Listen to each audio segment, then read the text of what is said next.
It's your turn. It's your turn. So this is a really common sentence in English. This is what we use to say that it's my turn to do something, and then afterwards it's your turn. It's really commonly heard among children because they're so often playing games, playing with a ball, and they say, "Hey, stop playing with the ball. It's my turn," or "It's your turn. It's your turn. I played with the ball enough." So this is really common. It's your turn. I turned right. I turned right. Now, this is really common as well. This is perfect. You need to memorize this. This is used when we're talking about direction.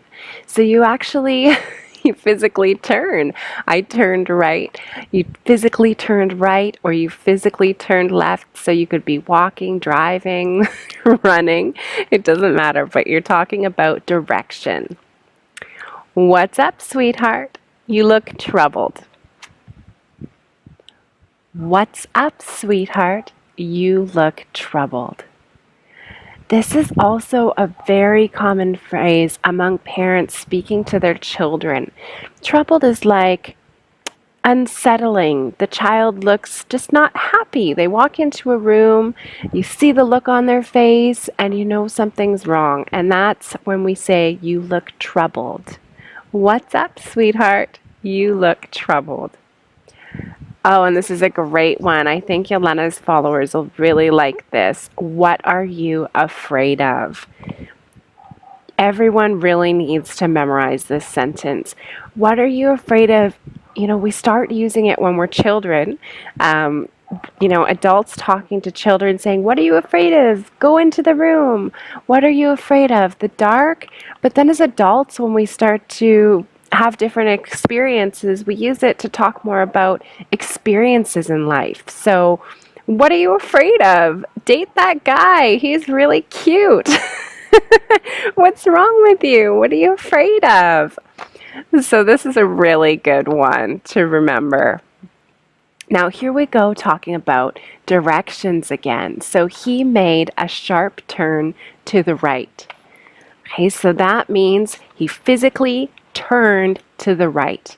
And when you say sharp, that means it's a big turn. It's it's not a wide turn. You suddenly make a big turn, not a big turn, but it's like if you're driving to work and you realize you forgot something at home and you have to make a sharp turn and turn around quickly. So it's like that. This is really common in the English language, saying sharp. He made a sharp turn to the right. Turn left at the corner. Corner. Turn left at the corner. So this is also really great to see in the book. This is so common, and if you're going to travel to an English-speaking country, you've got to know how to listen for directions, and this is something we will always say to you. Turn left at the corner, or turn right at the corner, or make a sharp turn at the corner. Okay, so again, we're talking about direction and you're moving physically. Whose turn is it next? Whose turn is it next? So this is again talking about changing. Maybe right now it's my turn to talk. Whose turn is it to talk next? It's Yelena's turn. So we're going to take turns speaking to you all. So this is not talking about direction, but a change from one person to another. So right now I'm going to talk, and then maybe later Yelena's going to talk. It will be her turn to talk next. Please turn and face this way. Please turn and face this way. These are great sentences for the book. They're so common because this is, again, talking about direction. And so you might hear this when you're talking to someone in uniform, maybe, or a doctor, or maybe a teacher might say that. Please turn and face this way. So it's really common we use turning both for direction, but also to talk about a change from one person doing something to another, or animals for that matter. Maybe it's my dog's turn to eat first tonight, and then afterwards your dog is going to eat. Or it's your dog's turn to play with his ball first, and then it's my dog's turn. He turned the key in the lock. So this is again talking about direction. So somebody has a key and they're just turning it to the right probably, and you're just moving the key. You're turning it. So talking about direction. He turned the key in the lock. I have no one to turn to for advice. This is horrible. I mean, it's a great sentence, but that would be awful. This is really commonly heard in movies or even among friends. Friends who feel like they have no one to talk to for advice.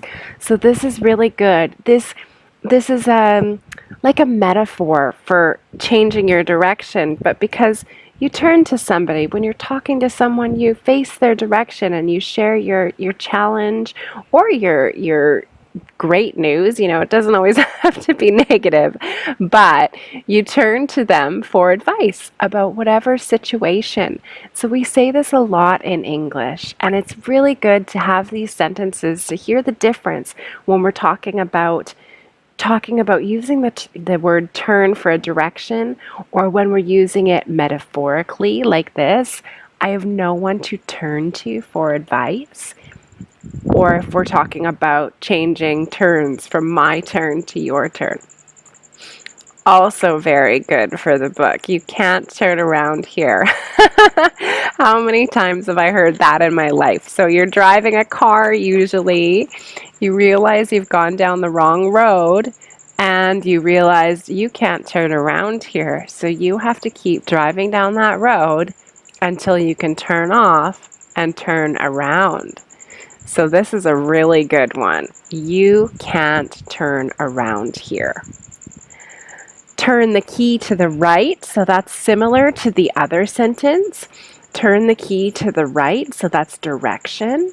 And I'm actually going to delete it because it's so similar, but both are excellent sentences. When I asked him to lend me money, or when I asked him to lend me some money, he turned down my request. Oh my goodness. So this is, very common. I'm going to change this here because it's more common to say, he turned me down.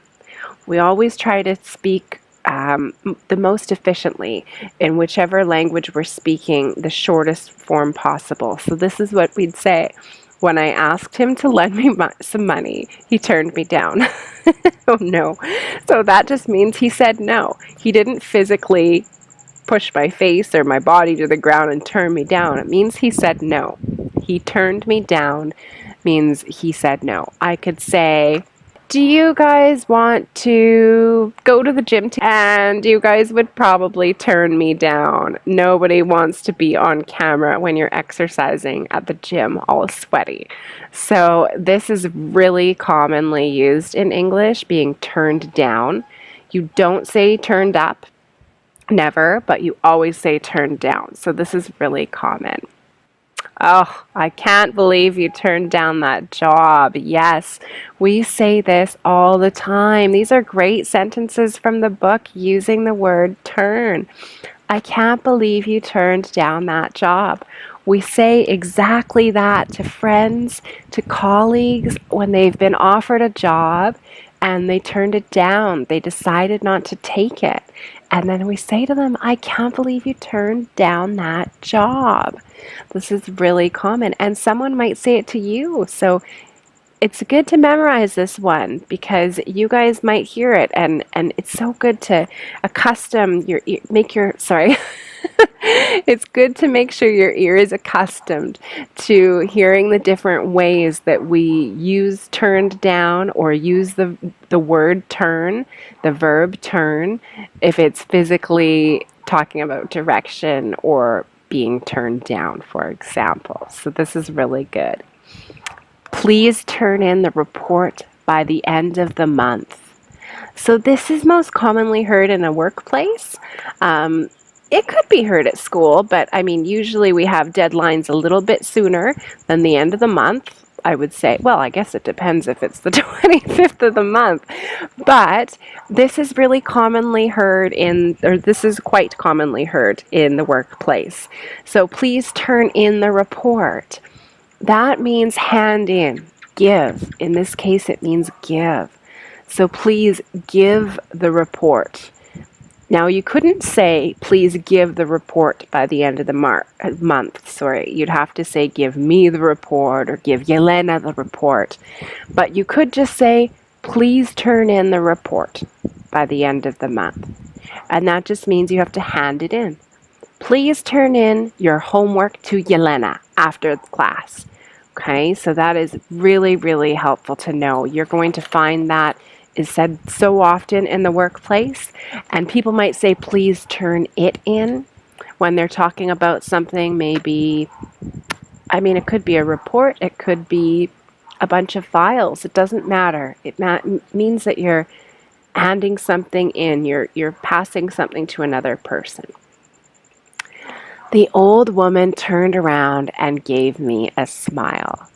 This is great. So this is an example of a physical, or a woman physically, a woman physically turning around and then giving you a smile. So she's smiling at you. So that's very sweet. I like that this is in the book. These are making me smile. She turned and smiled at me. Very good. This is excellent. You know, I feel like I have seen this in movies so many times. It's always a happy moment. She turned and smiled at me. You might see it in a movie. The guy really likes the girl. The girl's walking away. The guy's watching the girl walk away and he's sad. I mean, I think that's in so many movies. And then the girl turns around and smiles at him. So it's very good. So this one, it has turned cloudy. We wouldn't quite say that. We would say it's become cloudy, or it is cloudy. I mean, it is cloudy or it's become cloudy. But this would be good for if you're talking in the past. If I said, Yelena, how was your trip to the city yesterday? And she said, oh, it was good, but it turned out to be cloudy. So that means that in the end, it turned out to be cloudy. Okay, so in this sense, turned out is kind of, it's speaking of the past, but it's talking about something that happened. Yelena, what did you do yesterday? Did you end up baking the cake that you planned to? No, it turned out that I relaxed and read a book. In the end, it turned out I was too tired. So it's sort of like an explanation as to why something happened. He got into bed and turned off the light. So this happens daily, right? We get into bed, we turn off the light. So in this case, you're not talking about a direction, but you're changing the light switch from on to off. He got into bed and turned off the light. Now this one's really good too. Good night, darling, he said, and turned his back to her. So he's obviously turned around and he's walking away. He says, good night, darling. Good night, darling, he said, and turned his back to her. So he's physically moved his back in her direction. Once you have made up your mind, there's no turning back. Oh, goodness. I think we've all heard this at one time in our life or another. Once you have made your mind up, there's no turning back. So that means once you've made the decision, you can't go back in time. The decision has been made.